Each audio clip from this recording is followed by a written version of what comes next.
Hey everybody, welcome back to another episode of the Chasing Edges podcast. I'm your host, Brian Peters. Got an absolute stud on today, Caroline Burckle, Olympian, multiple-time national championship swimmer in college by way of University of Florida, then goes on to win gold in the Pan American Games and Worlds. Very decorated athlete, also just an absolutely incredible human. Went on to found Rise Athletes, which is a mental skills and mentorship program for younger athletes. Developed this massive network of great humans to share their experience and wisdom. And we dive into all that on the podcast. Obviously, if you've listened to the podcast before, I've stolen her infant analogy. So we talk a lot about that. We talk a lot about self-awareness, how to create space and generate peace for yourself in time of transition. And then obviously understanding that life is an internal transition, and she articulates that incredibly. We talk a lot about the mental skills and how to tangibilize them, how to understand yourself and where you're going and why you're going there, and how to understand the feel in the body and how that translates to your decisions and psychology.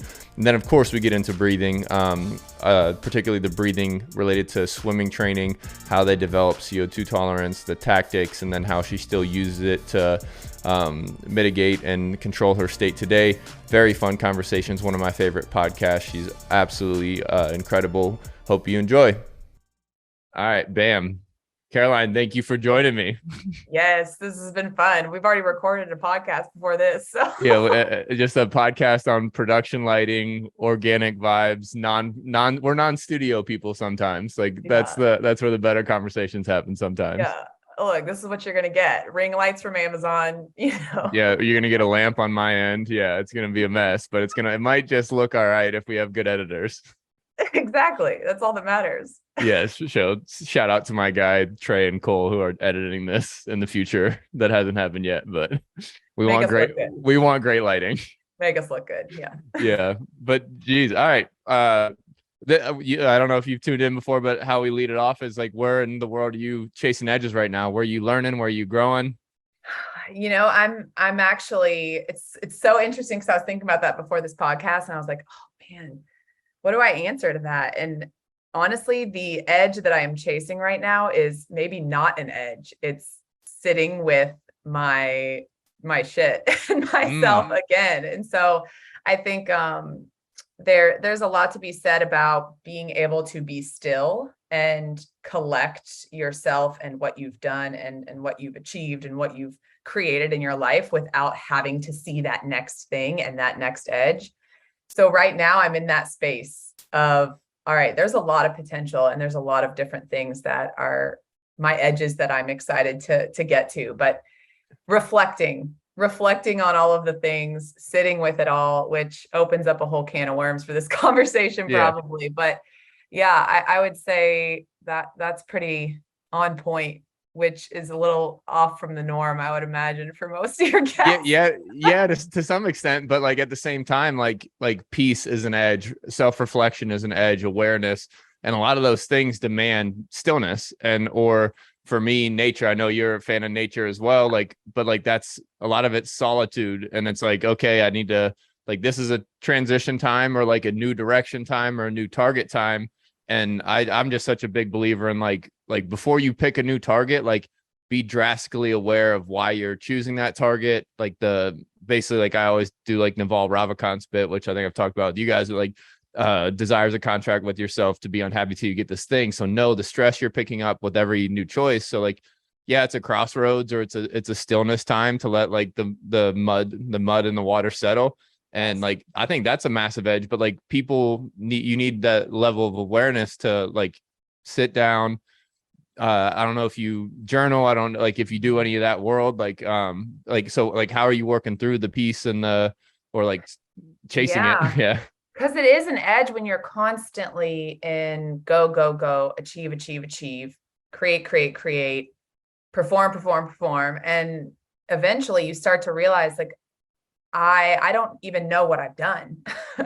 And you get to a point where, yes, you've worked through specific things. And yes, you've spent your life dedicated, to an outcome or a goal.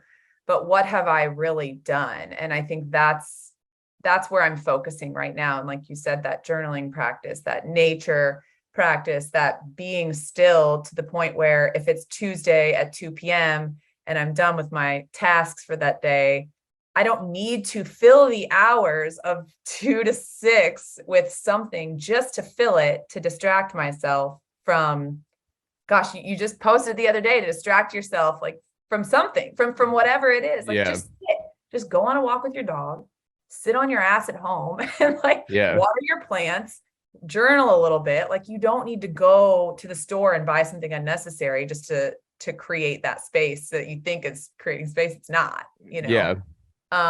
So that's a big challenge for me, because I think I'm very good at like executing and getting tasks done and go. So that being able to just reflect and allow myself time to step back, and maybe not, you know, but just to take a step in one direction or the other, to the side. To the side. I'm going to sidestep and say, this is where I'm at today. And that's perfectly okay. And I don't need to go on to this next thing right this very second, because innately I know I will. Like, I know I will get there. Yeah, that's like almost like a minimum effective dose of like what's necessary. Like you know what the standard is for the day.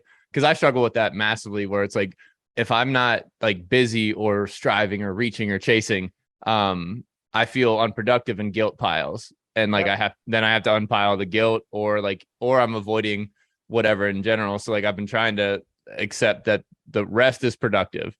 And like, so I'm good with my sleep, but like during the day, it's just like that work rest balance is elusive at times, just because I always like, I want to get the most out of like myself and my mind and all these things, but it just at some point it becomes a double-edged sword.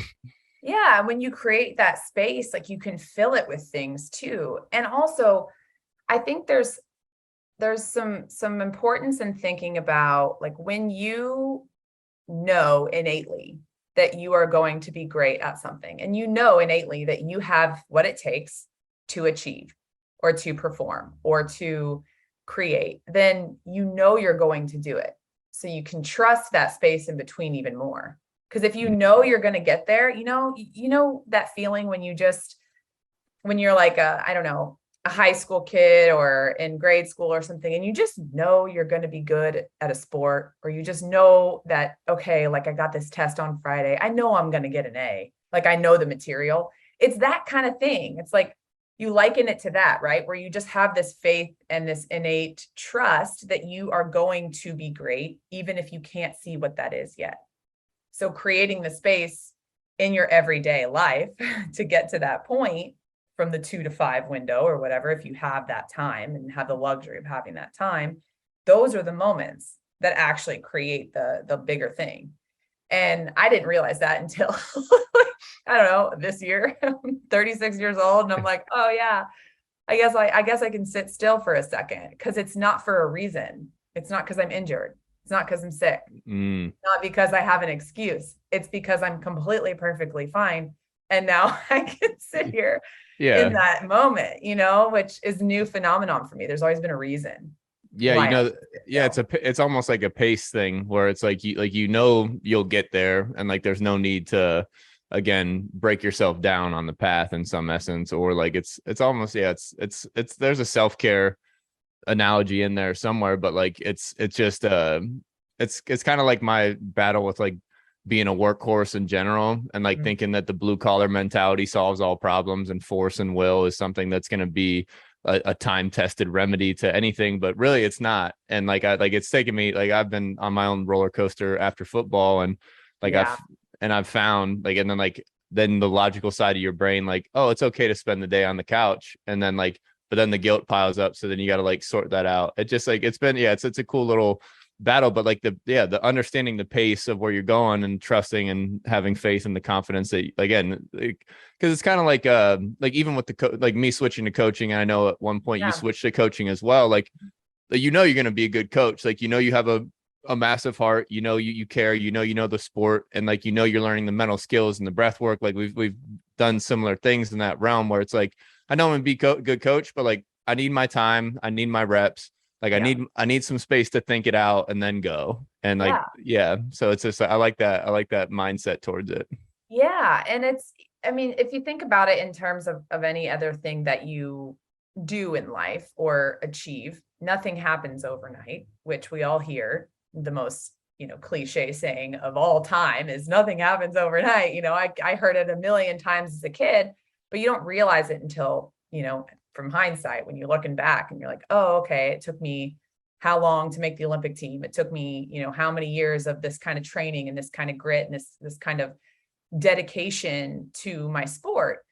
And again, we go, and you and I talk about this, and you've said it, but it's like when you start over in your life, or when you have any sort of space to sit and be with yourself, you're basically a baby again. You're an infant. You're starting over. You're becoming something else. And that it's such a beautiful place to be, but it's also terrifying, because if you can't see that goal, it's like, well, shit, like what is it going to be? So yeah, that's, the roundabout way of saying all of that. It's just like that space between is where, I'm really sinking into that right now and learning a lot about surrender, about letting go of identities, about reforming, transcending and including, just really being able to identify those things instead of rushing through that process. Yeah, obviously I've told you, and I'm sure you've heard me say, like, I love the infant mindset, just because it makes sense. And like, it like gives, if anybody sits down for 5 minutes after a big transition, and whether it's like you're at the top of the mountain in the Olympics or in the NFL or whatever, you do have to start over. So and that's scary if you don't have any framework for it. And if you like, okay, obviously I'm not an infant again, but like from an infancy standpoint, like this next endeavor I'm going on, I'm starting over, and the dynamics of my life change. Like I love your analogy with, like, I got to learn how to be a brother, a son, a friend again, because like dynamics change, and like it's massive, because like there's always something to talk about when you're like at the top of the mountain, when like now it's like, okay, like now do they like me in the valley? And then so now it's just like some of these insecurities show up. Then it's also like, who knows how long each of us held on to the dream after like we were in a valley and we started to climb again and still didn't get back to the top. Because I was there too. And like, that was like, okay, when are you going to let go? And then when are you going to really be an infant again? I was trying to be a teenager or toddler, but whatever. Your process. Just to absolutely murder this analogy. But yeah, like that's like the framework is just dynamite. And then now, like, that now that you've been through it before too, like now you can start, and like you obviously shared the framework because I've adopted it. I talk about it with anybody I talk about in transition. But now you got like this even stronger foundation. So now like space for the confidence, space for the peace. And then, so it's like, you've done it before, and it's repetition and it's wisdom, and it's like, it's exciting. Yeah. And you're unlearning and you're learning and you're unlearning and you're learning all over again and again and again and again. And I sort of think about life as a series of transitions. Like, it's funny. My mom, while we're on that topic of transition in general, my mom, when I don't know, when I was in high school or something, she always told me, if it's not this, it's going to be, having a baby, getting a house, getting married, getting that, there's always something. And she was just talking about like, regular, like, womanhood things, yeah. like, in the 2000s, like life has definitely changed as far as like what we, expect to do. But she was right. And her way of saying it was just, very simple, to where you're always in transition. If you really think about it, you are always in that transition. So if you can just savor that space instead of trying to rush through it to get to the next thing, then you're going to be savoring the process, which is what everybody wants you to do, is trust the process, enjoy the process, be in the process, because you're never going to have it figured out. You're never going to quote unquote make it.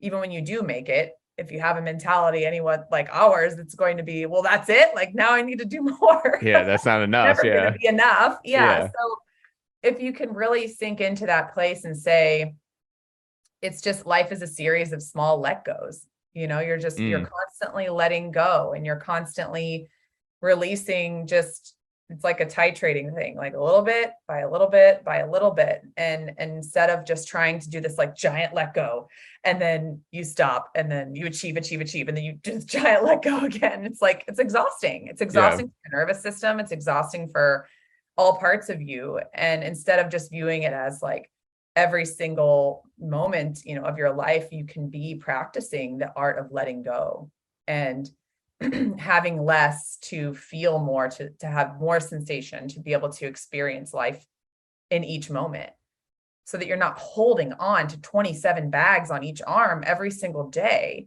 It's like, put one down, tomorrow put another one down, the next day put another one down. And it doesn't mean you're emptying your soul. It means you're creating space for what each moment can give you.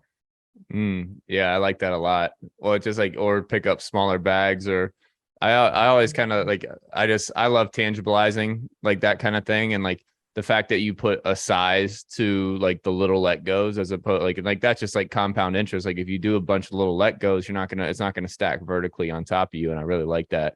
So like I might steal that one too, but take it. But yeah, look, I learned from all these from other yeah, people, so yeah. we're all recycling. Oh yeah, I had Arian Foster on here a while ago, and he's an artist. I know you're an artist too, but he's like a music artist, and he's there's someone famous that said it, but like in all art forms, or like all knowledge bases, like first we steal, then we create, and then we innovate. So we eventually like absorb enough from the past and the outside world to like eventually put our own twist and perspective, because everybody has a separate perspective. But I love that. I really love that. yeah, but like I like that was part of like my imposter syndrome, is where like when I was getting into coaching, it was like, well, I learned this from these people, and I still do it. Like I don't, it's like not part of the imposter syndrome. I just like, I respect the people I learned from. Like I'll say like, this is Laird and Gabby stuff, or like we learned this from Brian McKenzie, like this is Dr. Belisa's model, and that kind of thing. And then we put our own little twist on it. And like I respect that. And like, so I always do that. But at the same time, like I'm tweaking it, I'm doing my own thing. And eventually like I've started already to innovate, but in the same world, like that's okay.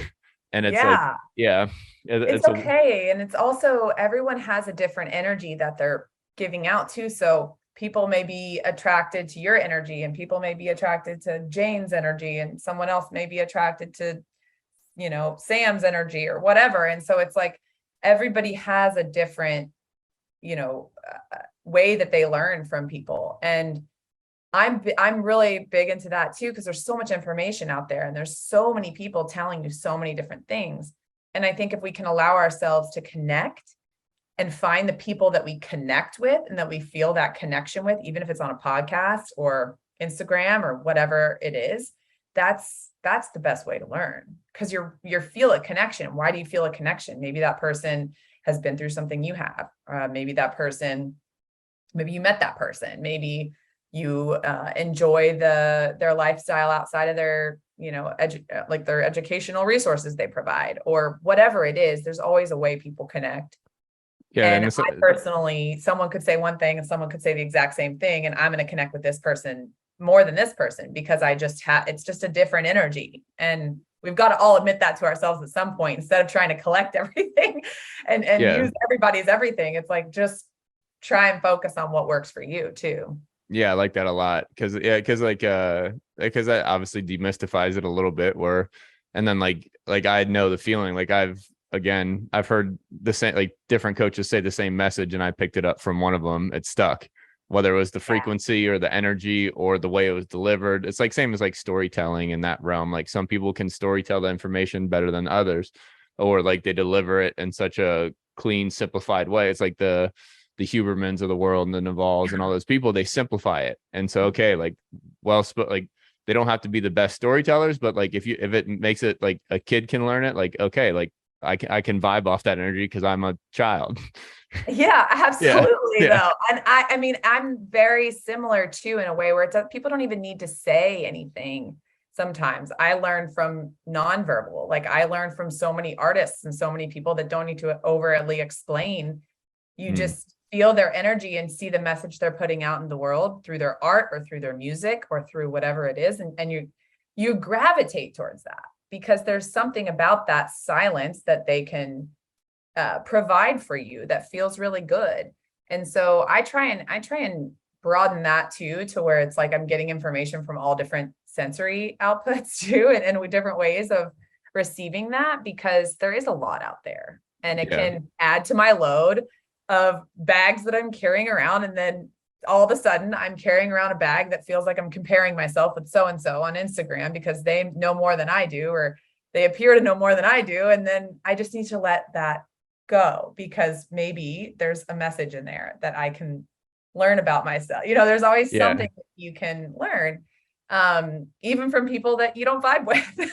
No, I've taken on the stance that like if it like triggers me, I try and find the truth in it, and like if I but like if it like makes me feel good, I try and find the lie in it. I that was kind of my framework. I found it in like a quote the other day, and I started to apply it, because like I was getting into a roller coaster of like, when I'm down, I'm down. When I'm up, and I'm up. And then so now it's like, okay, I need to level the water a little bit.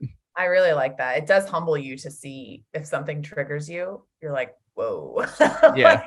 Well, what is that telling me about myself right now? I learn more from that than I do from like any type of praise, like even like any criticism, like direct verbal criticisms. Like totally. I can handle that. Like I'm coachable, but like when it's just me by myself and I get triggered and I'm just like, don't fucking do that, Brian. Like it's just like that. Yeah, that kind of conversation. Just feel it. Yeah, no, you're right. You learn the most from the things that trigger you, if you're willing to look in the mirror.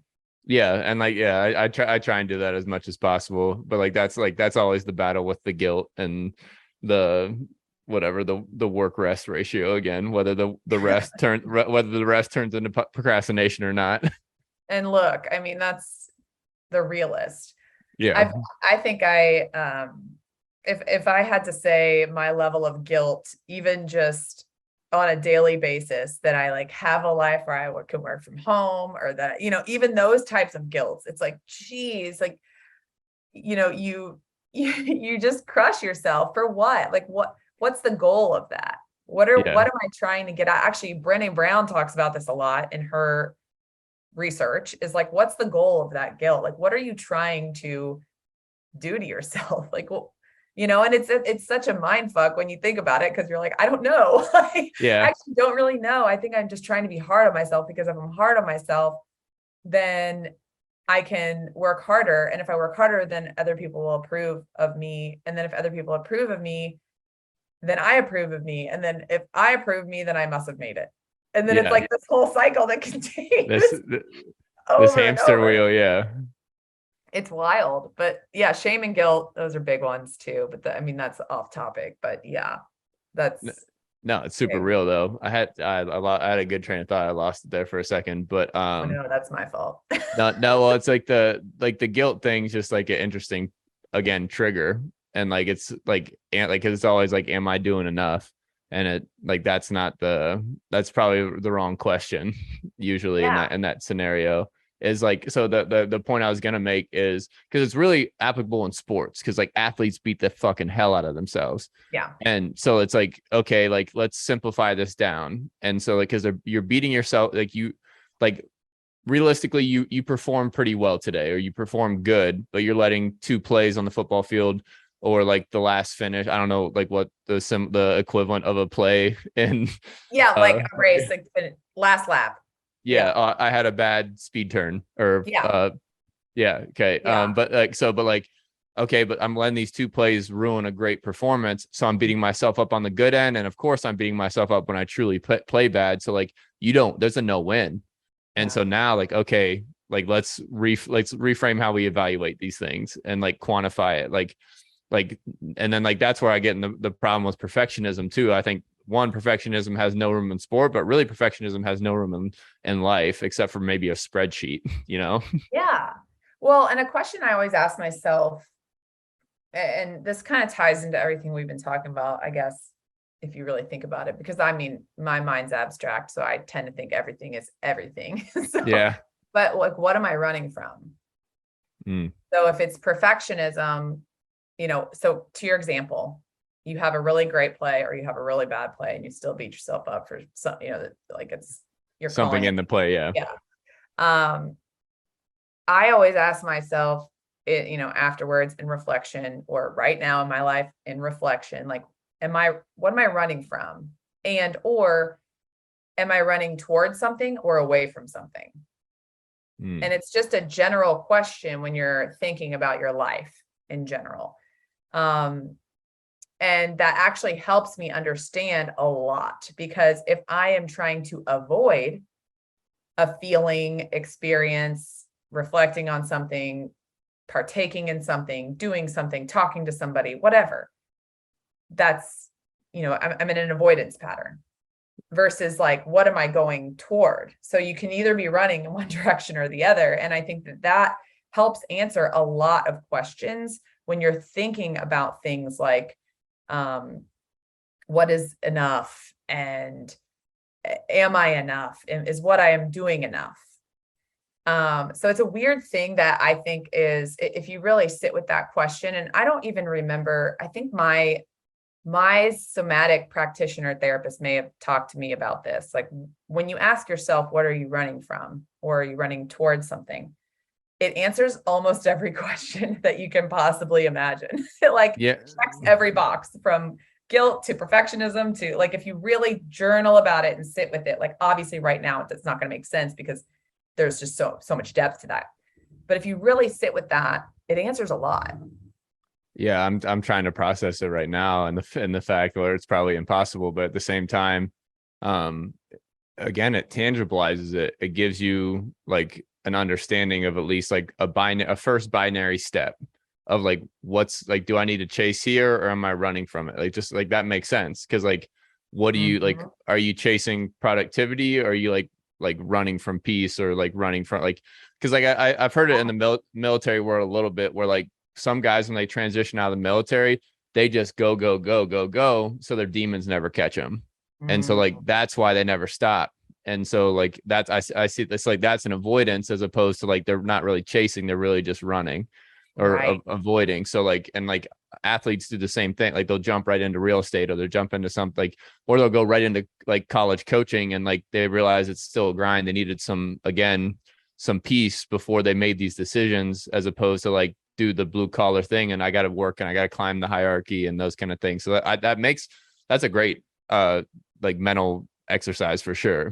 It is. And that's really beautiful that you said that about like, you'll outrun your demons, because that is you can justify that. I mean, that's something you can for sure justify. And it makes me emotional even thinking about that, because I have friends that have been in the military, and, we've had deep discussions about the similarities. Of course, absolutely nothing alike to sports, but the similarities of the feeling of what you said about running away from something or whatever it is. And, in my athletic career, it was like, I went through so much in such a small amount of time, like a small time span, that it was like, I was able to get through it really well. But then afterwards, I just bolted. It was like one thing to the next, like back to school immediately, like was in fashion school, downtown LA. And then I was working at Lululemon and product and doing all this, just doing all this stuff that I was excited about. And it was fun. And I met a lot of people, because you want to cultivate a community and you want to move forward and you want to keep the momentum going. But I guess the question is, if I'm running away from my demons that were haunting me in my life and in my career, and different abuse that I went through and different things like that, what's the space that I needed to create if I was still excited about doing the things that I was doing? So how can you cultivate both? Like, how can you have both? Because I'm a big believer that you can, but if you don't have the choice, like, and you really need to keep going and make money and get momentum and do those things, how can you also pause and reflect? Like, what are ways to do that to where you can bring yourself to center every single day and sit with those things so that you're not running from them? It's hard.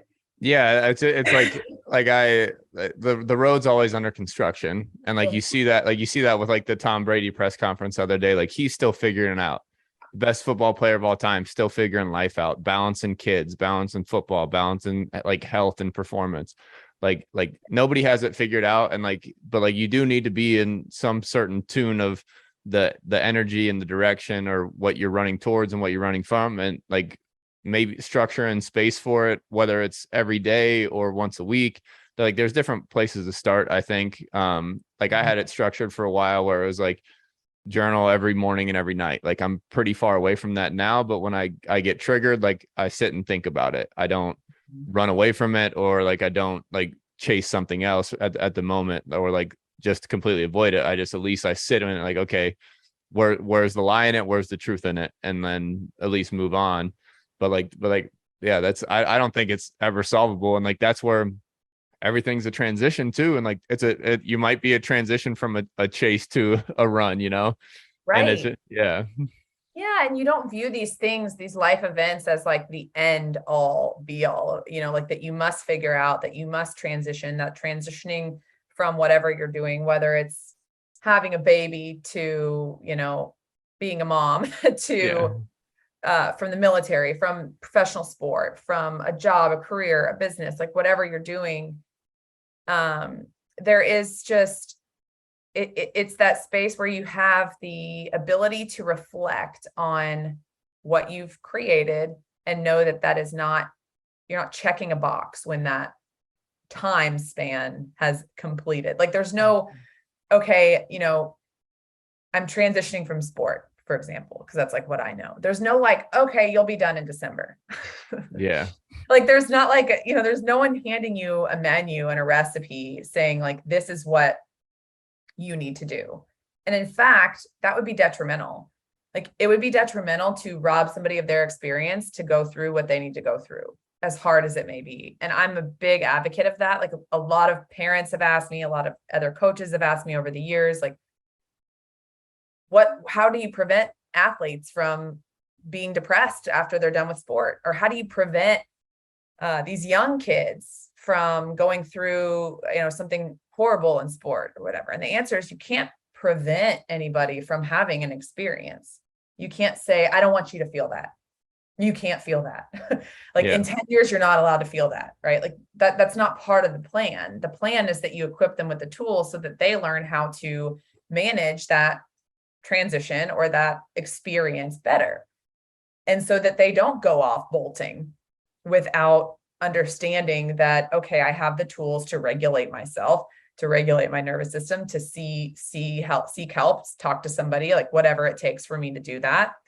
And know that, like, I didn't know those were options. As sad as that sounds. I mean, this was a decade ago for me, but I didn't know that that was what I could do. And it's like, you know, but you don't know. No, it's because like we're like at some point, like especially in like the breath and exposure world, and like the people that are around that, or we're initially like, it's kind of an echo chamber where like initially it wasn't getting out of there. And then so like, and obviously I didn't know about it either. Like I found it when I was playing. So luckily I had it around while I was transitioning. But like, if you don't have the understanding of the nervous system or anything like that, like you're going to get out of this thing and you have to choose these jobs. You don't get to choose all these modalities, you know? And it's just like, okay, like what, like now it's like I don't know what's a good analogy for it, but like you're going to work on something else, but like you have to work on the worker. Like you need to like understand the person making the decisions, how, like, and that's why I think just like learning how to like regulate and self-evaluate. Like that's why journaling, that's why breathing, meditating, whatever you want to call it, or just this space that we've harped on this whole time, like is very important. And it's just like, because I think like, I don't want to overgeneralize humans, but like we're really good at like, I think men in particular too, like just from what I've read in some of the psychology books, are like avoidance 101 is like that, and be tough and be the man and that, all that bullshit. But there just needs to be an evaluation period, and or just like the tool belt. And so like I'm trying to get into like, or I'm speaking to a high school on Wednesday and like trying to get the tool belt out there sooner, and like start demystifying identity and things like that. Well, it's just, like I just have my like the mental health thing. I just like some schools I don't think are presenting it the best way. So like, and instead of like giving the checklist of like, hey, these are the warning signs of these. Now, like, okay, let's teach them like that's to some extent not their identity. Like they're going to transition through anxiety and they're going to experience depression, and it's an ebb and flow of life where like You can like, you might be sad, but you can still laugh while you're sad, and like there are phases. And so like, let's stop saying like I do it myself, and like everybody says it because everybody says I'm happy or I'm sad, or like, and like really you shouldn't say either end of the spectrum. Like, I want to experience happiness more than I experience sadness. I want to experience like excitement more than I do anxiety, of course.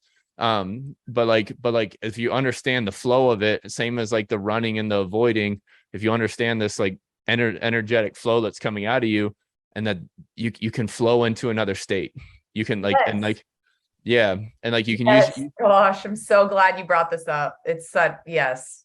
Like, yes, all of it, yeah. all of it. Because look, I've worked in the youth sport world for 7-8 years now, and it's pretty wild to see how it's evolved. And there's also a lot of things that, look, I am not a doctor, I'm not an expert, and you know, I never will be. I think I was actually reading Bryce's, was it Bryce's? I don't want to say it was his if it wasn't his. Bryce Smith. Yeah, I don't know if it was his or not, but he posted this morning something about like, I'm not an expert in anything, I'm just sharing, you know, my life, or something along those lines. And I love that, because I think we need more human, we need more of that. And so by speaking to these kids and demystifying this mental health thing that is going on, which again, I say this, you know, there's a lot of pain in this world, and there's a lot of unresolved traumas in this world. And there's a lot of things living inside of human beings that are just pushed and suppressed, and, you know, put on your happy face, be a good girl or boy, and like get through it.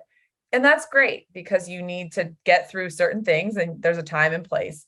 But I think the biggest area of growth that we're going to see, and this is just my opinion, you know, over the next decade, is this of that somatic, of that mind-body connection, of that feeling of it's not just in my head. Yeah, it's living in my body. And that's where the breath work comes in. And that's where this whole conversation, like whoever's hung with us till now, like this whole conversation is about that. Like, it is about being able to regulate. It is about understanding what your body is telling you. And I geek out on this stuff. I love it. I read it. I research it. I listen to all the things until I need to squeeze the sponge out and not listen to all the things anymore. Yeah. Let go of all the things and like apply it or let it sit. But there's a lot of mixed messages and things being sent out about like, it's just all in your head and you have a problem and you need to get help because you have a problem. And there's so much that's going to change there, because I think there's a lot of science and research happening that will trickle down to the youth and into college and high school. And it already is about, how can I regulate my nervous system, and how can I be able to feel multiple things at once without having to just check that box that I'm angry, sad, happy, whatever it's going to be. Yeah. It's just, I like that a lot. Cause I kind of, I preach and coach like the same thing where, in essence, so like, obviously we do like the whole, like you've heard Harv's bit out there at Deuce, where it's like the mind regresses when the physiology gets out of control. Like psychology is unresolved physiology is what we preach. And just a shout out, I think that's a Brian McKenzie line. I'm not positive where that started, but at the same time, like, so how I translate it, or like at least make it palatable, I go, you need to learn to speak another language. Like, what language? It's not Spanish, it's not French, it's the language of your physiology. You need to feel it and understand it. What is it? It's the inhale and the exhale, it's the nose and the mouth, it's the vision. It's my heart rate, it's my respiratory rate, it's my patterns, like it's all those things. Like, that's a new language to people, and like to be able to toy with that language and learn it and feel it and use it is like, it's like, it takes time. Again, like you talked about it earlier, where like a lot of people want to solve it right now, where it's like, okay, let's slow your breathing.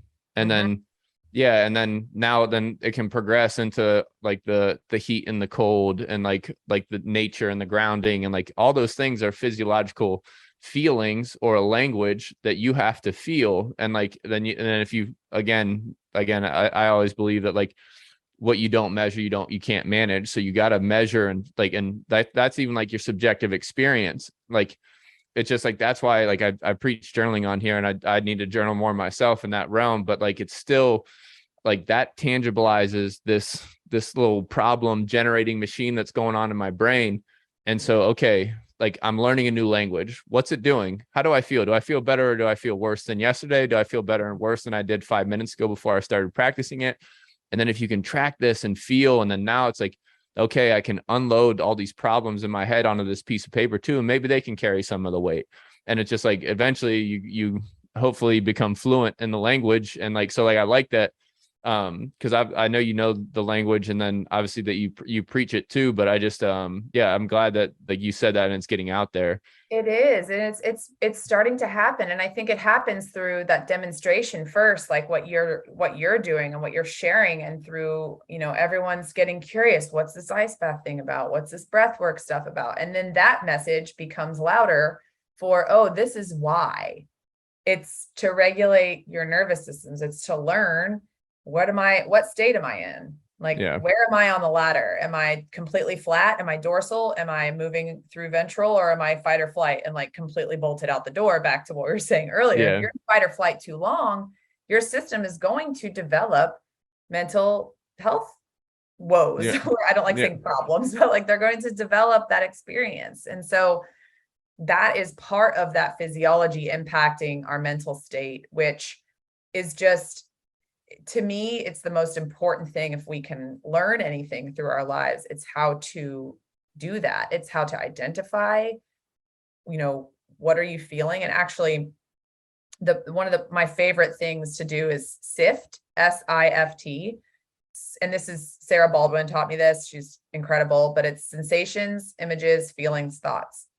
So every day you take that in to where you look around the room, you experience your day. And usually I do it if I'm just, you can feel your heart rate up and you're rattled and you're not feeling like you are in this present space. Your brain's in the future, your body's in the past, you're all over the place. You pause and you sift. And whatever's coming up, you write that down, and you can usually identify what state you're in. And a lot of times there's no right or wrong state to be in, but if you're in a fight or flight state, you can better learn how to regulate your nervous system in that state. Maybe you don't need something that day that you thought you needed. Maybe you need the opposite. And the same thing goes for being flat. Like, being flat and dorsal is comfortable. You're like, I don't give a shit about anything. Like, I'm just going to hang out. I'm going to watch TV. Like, but that's actually sometimes not really the place you want to be in, because you want to try and move up to where you feel that like ventral tether to something, to where you feel present in your environment and level and able to take on the day as you want, versus like that depressed state of being like, I don't care. Nothing doesn't matter. It's comfortable because it means nothing phases you. I mean, I've been there so much where I'm like, whatever. But it becomes like a static state that's hard to get moving again. It's like life. I think a lot of life is momentum, same as compound interest and those things, where it's okay. Like, I got it. Like, I can stop, but I gotta like not turn the engine off sometimes and that kind of thing. But the ventral tethering is some sexy verbiage right there. That's fucking awesome. Yeah, I like that a lot. Always, man, she has such a good way of doing that, because I go to the extremes. Like, full stop. I'm an extreme one or the other. And my goal is to get to that ventral tether, because I'm either like, I don't give a shit. I'm not going to look at Instagram for a week. Everyone sucks. I don't care. I'm going to sit here and stare at the trees for, a week. Yeah. Like, I get that way very often, to where, but then it's like, it trickles into that depressive state where I'm just like, nothing matters. Everyone already says what I want to say. Like, who cares? Like, I don't want to do, you just do that whole victim thing. And then I'm either that or fight or flight, where it's just like 700 miles an hour, can't accomplish enough. Nothing is ever enough. I'm angry at this. I'm pissed at that. Nothing's my fault. Everything's everyone else's fault. And I'm just gonna, we're human. Like, we get in these places, and the goal is to be able to come and tether yourself to something, whether that's, your breath, which is usually the biggest thing, or if it's vooing or dancing or swimming or singing or ice baths or saunas or whatever it is that brings you back. It's a practice that is like going to last a lifetime. That I am just going to say this, but I think it's like the game changer for the next generation of people that are going to be, great.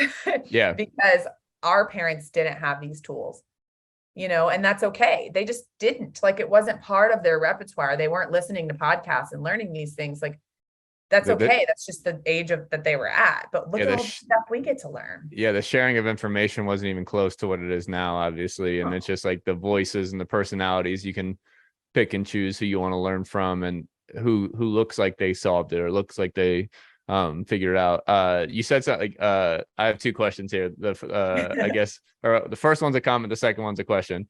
Because like I get that thought too, where like somebody's saying it better than I am and that kind of thing already, or something like that. Because like somebody's like, again, like most of the stuff we say right now is recycled from stoicism or like all these like old problems have old solutions in that realm. But oh shit, I lost my train of thought again. But yeah, it's kind of the comparison side of that is like everybody always says like don't compare yourself to others, but like also we get very clean looks at outliers and like specialists and doctors and those kind of things. Of course they're going to say it better. Yeah. They spent like, again, time's a variable that nobody accounts for because like we want this short-term reward, that kind of thing, when really it's like it takes 10 years to get great at something. It takes 10 years to simplify something like the Hubermans and the Navals. And okay, they're outliers. Like, so I need to, when I look at Instagram, when I like watch YouTube, or a documentary, like, okay, like, yeah, they get this, like, I'm saying a similar thing with the sunlight and the breath work and those kind of things. But I don't need to be that polished. I can learn from them and then apply some of it. But like, yeah, I just think a lot of people get beat up, and I've beaten myself up before that. Like, what do I have to say? Because like these outliers are already saying it. And it's like, okay, well, like, they're reaching 50,000 followers. There's 330 other million people in this country that need to hear this. Yeah. And so like, I've tried to like, that's just me, like sorting through my imposter syndrome when I speak breath and all those things too. But, if you have anything to say that, then I'll ask my question. Well, no, I was just going to agree because, yeah. And just to echo what you were saying before the question, it's that, when we compare ourselves to them, we're not living in our authentic truth either. We're trying to be someone else. And then that whole seesaw keeps happening. And so that's why when I brought up earlier, sometimes I learn the most from people that don't say anything, because when they lead by example and they just tell their story and they just be who they are, we're connecting with a human. We're connecting with somebody that we can then say, oh, that reminds me of what Andrew Huberman said on that podcast. So what Brian said in his story about, transitioning from football and then going back and forth. And then this, it's like, oh, like now I get why that happened. Cause there was like grief, like there's this weird thing where there's bridges. There's bridges. And so I just wanted to echo that there, because I'm working on that, because I have a really hard time with the fact that I'm not out there spewing a ton of information on Instagram or social media or whatever, because that's just not my style right now. And it may be in 5 years, but right now it's not my style. Like, I just try to live and breathe in the space I'm in and see what comes of that. And instead of forcing that. No, I get it. Cause like the podcast becomes a lot of work at times. So it's like, it is like, you're picking up stress when you do try and like create before it's like polished to your standard, whatever it ends up being, or if like, you just don't have the time and the space for it. So like, I get the stress of all that and like the vulnerability of pumping that out. But back, so you're talking about like all these tools and those kind of things as far as like the scale of like controlling your physiology and those kind of things. I know you're an artist, so where does art fit in there? Because I dabble in the art and the poetry myself. Yeah, I love your stuff, by the way. Yeah. Well, so it's interesting. I haven't made literally any art in about a year because we're so focused on work, and I got way too into the other brain and way too into the accomplish, achieve brain, to where I would pull out a canvas or, something and be like, oh, no one's going to like it. It was never about me creating it. It was about the expectations of everything else. And it took away the fun of creating that. But I've recently gotten back into, to answer your question, the ability that it it brings me to better tap into myself, into my body, into my just peace, like inner peace, as cheesy as that sounds. Like it brings me that tether place. Like when I'm just farting around and like drawing for no reason now, which I'm practicing doing more instead of trying to produce and achieve and create this masterpiece that I'm going to sell like tomorrow. Like that's just not, it just robbed the joy of that. And it robbed the experience for me to be able to connect with my body, to slow down my breathing, to use that part of my brain to, I posted yesterday to my story, like, I don't draw what I see, I draw what I feel. Like I whatever I feel, I will create, instead of like, I'm going to make this exactly what it is. I'm going to draw this hat and it's going to be exactly what it is. Like I can't personally do that. Like it just doesn't work for me. That's just not the kind of art that taps me into my body. It works for others, but it doesn't work for me. So I think that art is a way for me to connect in with my body, with my breath, to tether me to that ventral place, and instead of producing and achieving. Yeah. And if it becomes something that does that, I'm going to have to really sit down with myself and pause again and figure out how I can maintain that feeling of what it brings me versus the outcome that it's going to produce. Yeah, the art, not the audience concept. Yeah. So it's so tough, especially now, because, I don't know if you've seen it all over social media or whatever. There's a lot of artists speaking up, like, pictures aren't cool anymore. Pictures aren't sexy. Like, I don't know how to portray my art unless I stop what I do and make it real. And then it robs the creativity from me, because then I make this reel and I'm making this piece of artwork that I have to produce for everybody to see, instead of like really engaging in the moment. I'm like taking a video of each moment of it. Yeah. And it's hard because it's like, that's the way that I love as the audience, I love those reels. Yeah. I know, me too. That's the thing, is because people are so inspired. Yeah. So that's why they, whomever does it, because it's like, it's a balance though. Yeah. They got to balance it for their piece. Yeah. But again, it goes back to the person creating it. Like they have to be aware enough, back to your point earlier, aware enough of like, where am I? Can I be present with this right now? Yeah. And if I wasn't present with it, what can I do to get to that place, so that it's not just me making this for everybody else? Yeah. One for the gram, one for me. Find a boundary on it. Yeah. Pass it around. Like, but it's a beautiful way, especially because when I went to fashion school, I did merchandise product development, because I loved art and I wanted to create, and I wanted to make a swimmer line and swimsuits. And I started doing that right beginning of COVID, and then COVID hit and I just didn't, because everything closed. So, they even closed the beaches out there, didn't they? Everything. Like you couldn't even wear a swimsuit unless you want to run around the streets with a mask on. Yeah.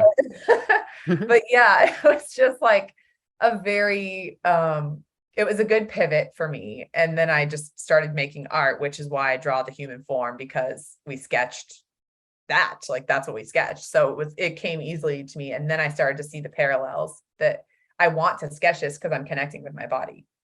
It's like, I'm breathing. I'm just being, I'm not, it felt more fluid to me than drawing something that was very static. Yeah, I like that a lot.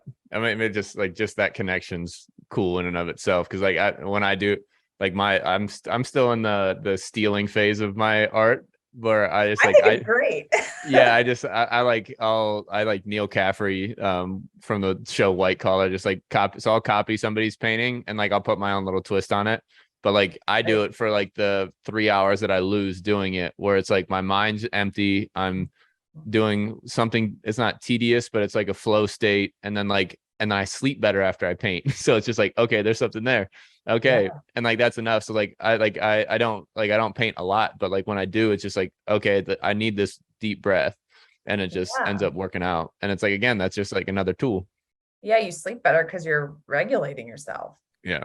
And sometimes it needs to come from something else other than just the same things all the time. So dabbling in new things like that does really bring that edge to it. It does. It brings that edge to it, instead of just like, okay, I'm going to sit down and do my breath work. It's like, sure, but every now and then let's try and do something else, whether, like I've had some friends get into like contemporary dance and things like that, where their bodies are just like, just let it go. Like just try. And they're like, I leave there and I could go to bed in 2 seconds. Yeah. It's just like, bizarre. Yeah. no, yeah, I think curiosity is medicine, and then just like learning again and like learning to do something different or something that makes you uncomfortable. Obviously, like the dancing. I've always wanted to do a hip hop dance class. I used to like dancing back in the day, but it's like the like rock climbing, jujitsu. Like initially when I transitioned, I was just trying everything, and that's when I got back into painting again. All those things, like I was just like craving something. I didn't know what it was, but like I knew I'd go to climb for an hour and I'd climb for 3 hours. Okay, there's something here. And then you meet some people that are in the same mindset, or they're also solving problems. And from an engine, like a lot of people I met climbing were like from engineering, like high level, high brain problem solving jobs. And then like everybody's helping everybody. So I found a little community there for a second. And the same thing in jujitsu, like everybody's like help, like they're choking you out, but then they're teaching you how. So like it's again that same curiosity, problem solving, learning. And I think that's where it's like, life's just another transition. I like that a lot. And it's like, okay, I can let go of football a little bit more because like I know I can still get community, I can still get the learning curve, I can still get the physical exhaustion, and like expand my capability elsewhere. And like, okay, I'm not as tied to my football identity anymore. Because like I get a little more. And like that's why I think curiosity is just like it's the same. Infants incredibly curious. They're gonna put whatever they want in their mouth till they figure out it's wrong, it's like it's like being Same infant again. Yeah. Man, no, I tell you what. But I think the beauty of the transition space and what you go into after, or when you give yourself the time to try everything and be curious and go that route, is that you're going to find something that you really love to do by choice, and then join a community of people that also love to do that themselves by choice. So then you have people that are there because they are choosing to be there. And I think, not that this is, I don't want to speak like this isn't ill speaking of anything in the athletic world or sports world, but a lot of times it's by coincidence or convenience that everyone's on the same team together. Like you choose to be there, but sometimes you don't. Sometimes you're there because you feel like you have to be. Yeah, you don't get to choose the environment, or you're under contract and you're on the team, and like it's safe at first. Like you get there, oh, I already have 53 friends, kind of. But it's cool. It's by chance. It's not chance, not choice. And so and like that's where like a lot of guys don't get friends outside of the team, or like because like then the wives migrate to, or like the significant others, the wags, whatever you want to call them, migrate to each other, and then so now it's like the circle gets tighter. And so I like that a lot. It's just like it's a level of awareness where it's like, okay, like how do I change my perspective? New environment, change the environment. And know that you're there by choice, and the person next to you is there because they want to be there too. And so you can build each other up because you both are choosing that thing. And that's a beautiful feeling when you can realize that whatever that is that you're doing, it's like, oh, I want to be here. That kind of, it's not accountability. There's like, it's just like that simple logic of like, I chose to be here.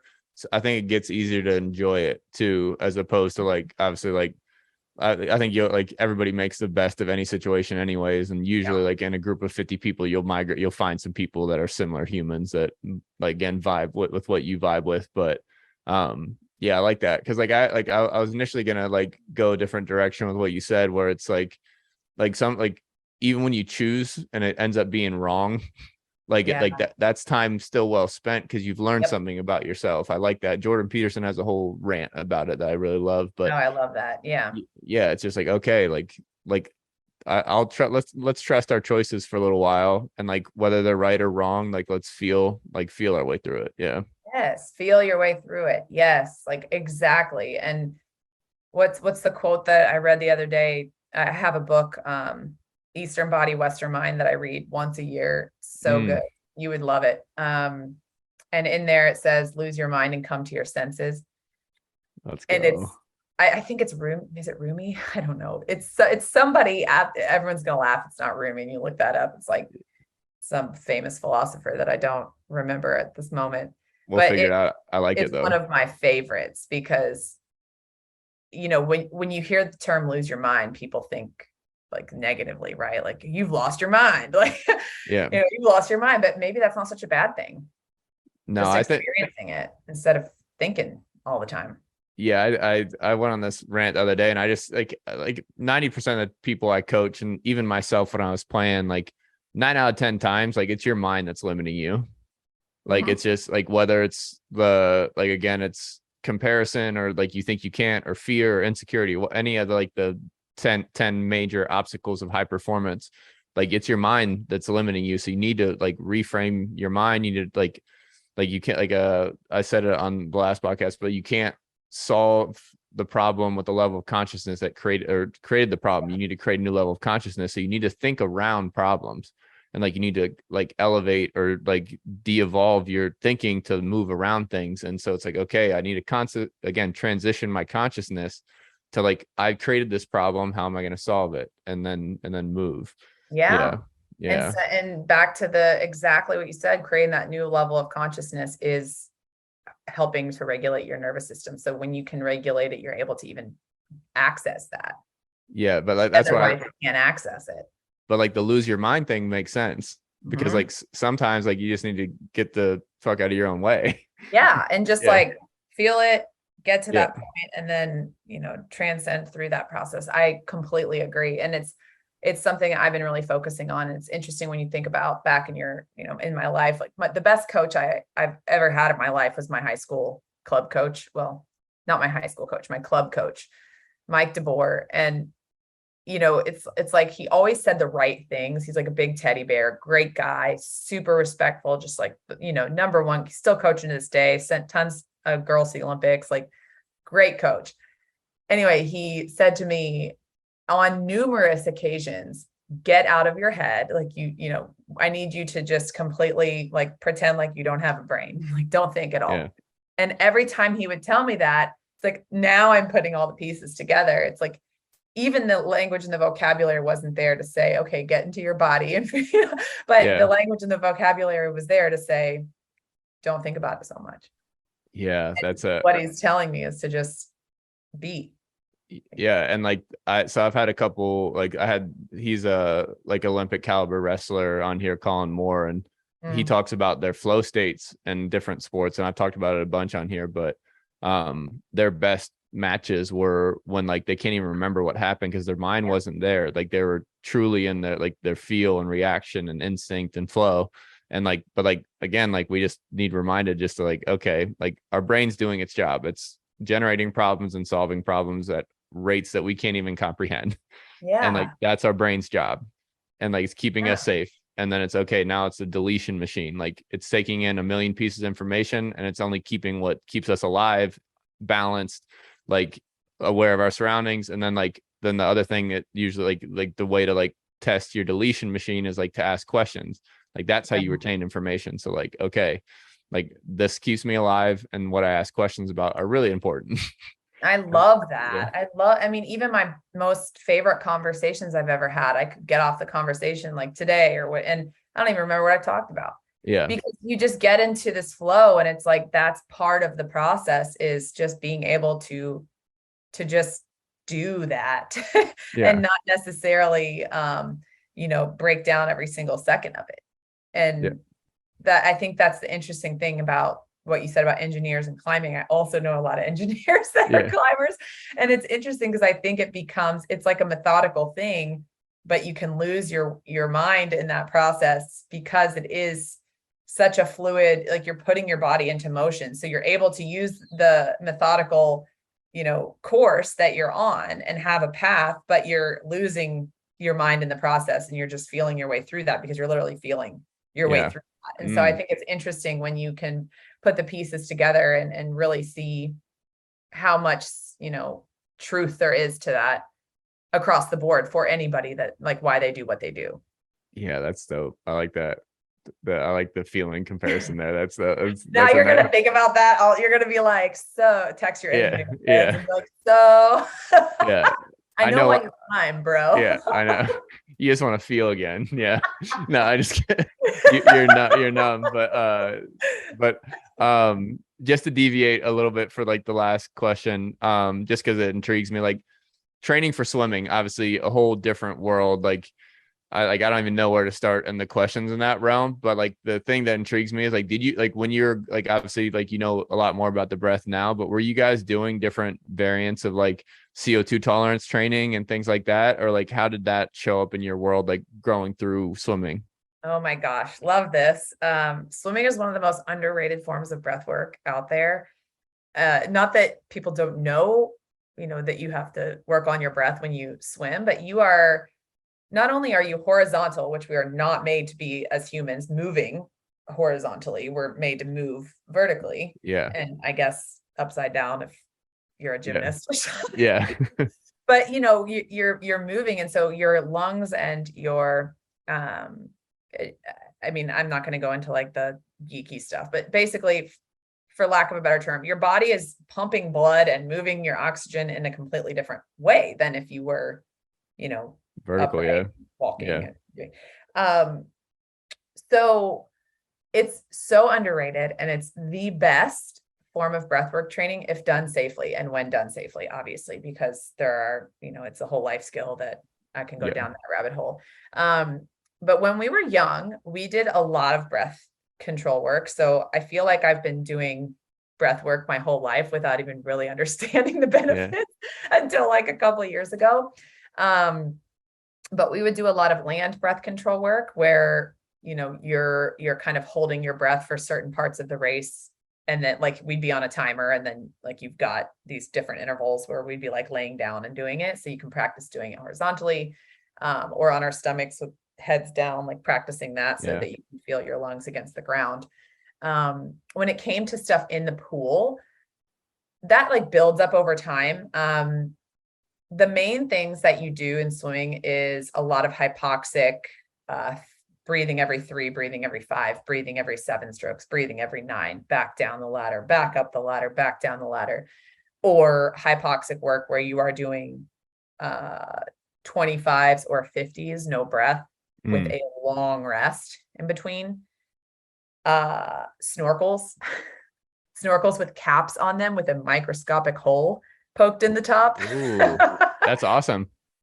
It's awesome. And I will say though that for swimming breath work, the amount that you do mouth breathing can be, you have to relearn and unlearn that in order to nasal breathe later in life. I started taping my mouth recently when I'm sleeping, and just all different things, because I just started realizing how efficient I am at mouth breathing in a way that's not just, it's like, swimmers are just efficient. Like our ribs can like expand, and like you're efficient at it because you've been training it for so long. So I just absolutely love it. We did a lot of underwater work. Like I said, that hypoxic training, snorkels, breath ladders, things like that. So you can liken that to like box breathing on land, or like take 5s and things like that, where you're actually doing things on like an interval timer kind of thing, which helps because then you're not just shooting in the breeze with what you're doing. So it was all very spelled out and methodical, especially because our coaches were always on top of that stuff. But so they were very like well aware of developing CO2 tolerance at that level. 100%. You literally have to, if you want to be at the top. Because it's more efficient to keep your face in the water, obviously, like water dynamics, aerodynamics, whatever. So it's interesting. And that's why Phelps became so rare, because he breathed every stroke on butterfly, if you noticed. So he breathed every stroke, but the reason why he did is because he was so efficient with his breath control and how much air he took in on every stroke. And he was so strong that breathing every stroke didn't add time to each cycle. Usually, when you're breathing and swimming, you have to like lift your head or turn your head. So you actually have to do something extra. To keep it down saves energy, saves breath. So when you become efficient, you can kind of play around and tweak your breathing cycle, which most in the professional world do. And then you have like a different way of doing that. But usually women are like in freestyle, you breathe every 3 for like distance races and stuff. So you'll breathe 1, 1, 2, 3, 1, 2, 3. I did like a 2, and then a 1, 2, 3.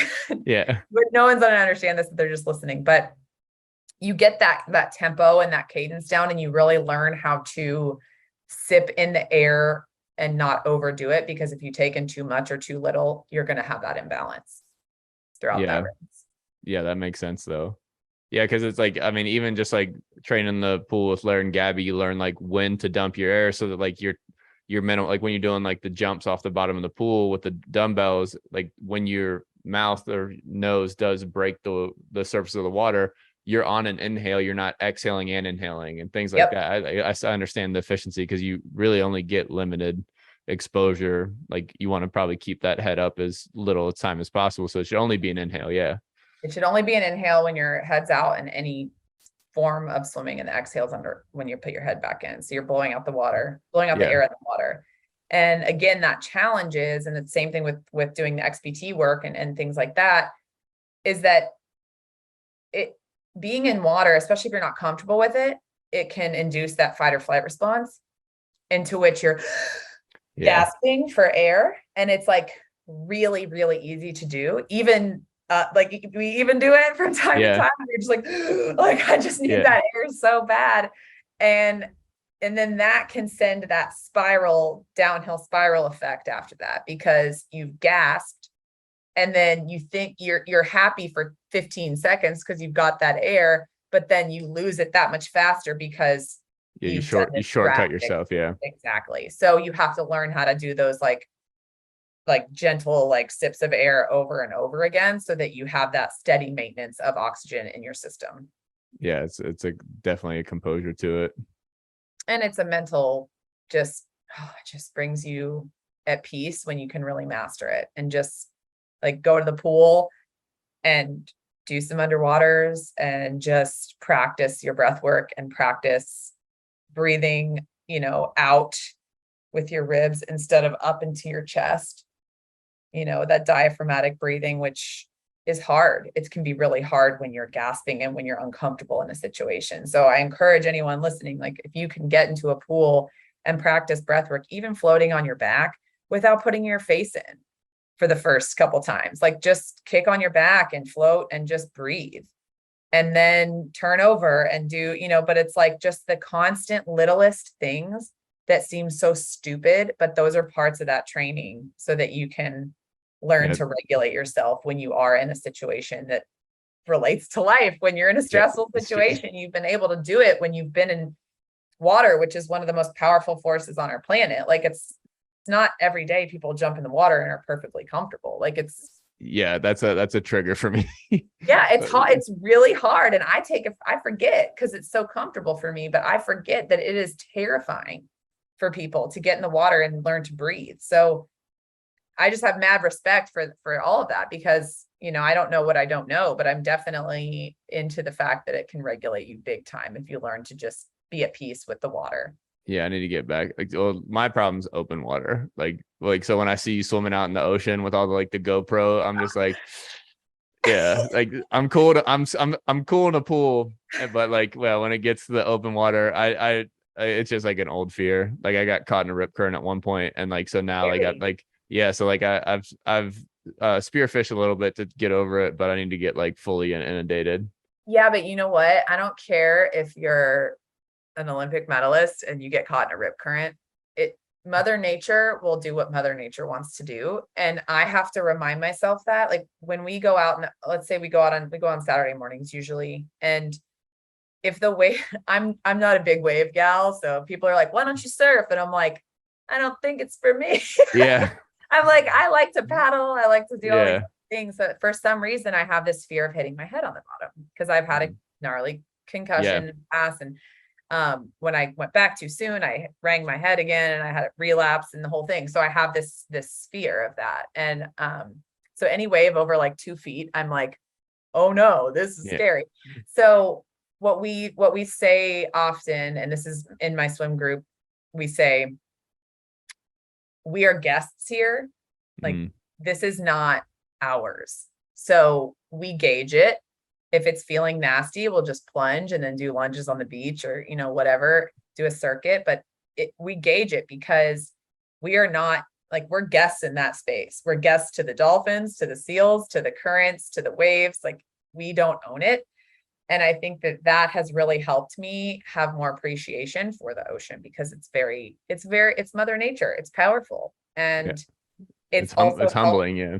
it's humbling. It's humbled me. I mean, it's completely humbled me. I'm like, oh, like I can swim. I have a medal. Like, oh, it'll be fun. And I'm rocked. So Yeah. like, nothing is too good for anybody, or whatever that phrase is. And you're like, I'm not too good for that, So I think there's some humbling that has been done even on my end in the ocean. So you're not alone.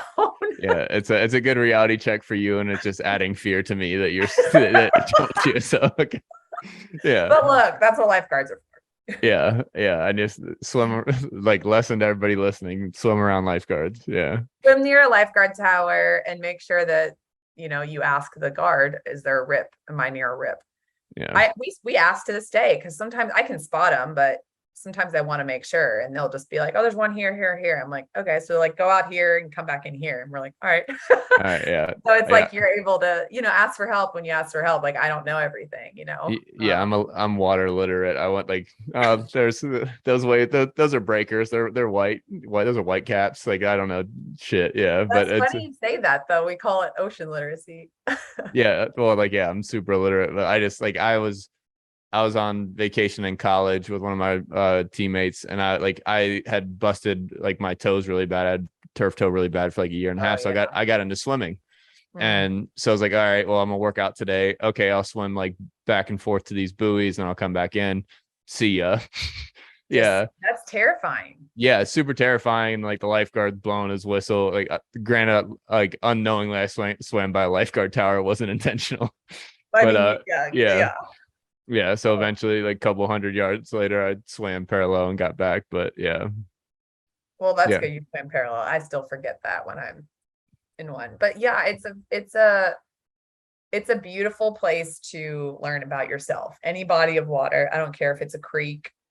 Yeah. I have friends that heal things just by sitting in a creek outside of their house, and they're like, oh, like my anxiety's gone away after, a month, because I do my breath work sitting in this creek behind my house. Or hell yeah. Like, it just, whether it's cold or hot or whatever the hell, it's water is a beautiful thing, and it teaches you so much about how to regulate your system just by the sheer nature and just by touching it. Yeah. And the ion exchange and all of it. So yeah, like some people don't know that, like the ground, like the effects of like bare feet on the ground that happens in the ocean, big large bodies of water too, which is just stealing from like a health standpoint. So like totally. Yeah, stealing. I love that. Yeah. Well, it's just from a health standpoint. Well, I say that about like grounding and bare feet. Like, okay, like that's stealing. Like if your feet are strong, if you're grounded, inflammation, like whatever. But like then the sauna is stealing, because like you're just sitting there and like you're mimicking aerobic workout. That's stealing. You're stealing 20 health benefits in the sauna. So like if you don't know where to start breathing through your nose and hop in the sauna, and I bet you're gonna feel a lot better in 2 weeks or a month. And like, so it's just like, okay, where can I steal? What's really easy? Yeah. I'm gonna start using that. Yeah. Well, it's just like, I'm gonna quote you now from now on. I'm just gonna be like, yeah, I'm stealing it. That was the whole goal to inspire. Why are you barefoot? I'm stealing health benefits. Yes, just stealing from Mother Nature. Stealing from the earth right now. Yeah. Getting my charging my battery. But we can all right. I got my quote in that you can but I don't want to take too much of your time. But thank you so much for hopping on. Yeah, it was an awesome conversation. Yeah, thanks for having me.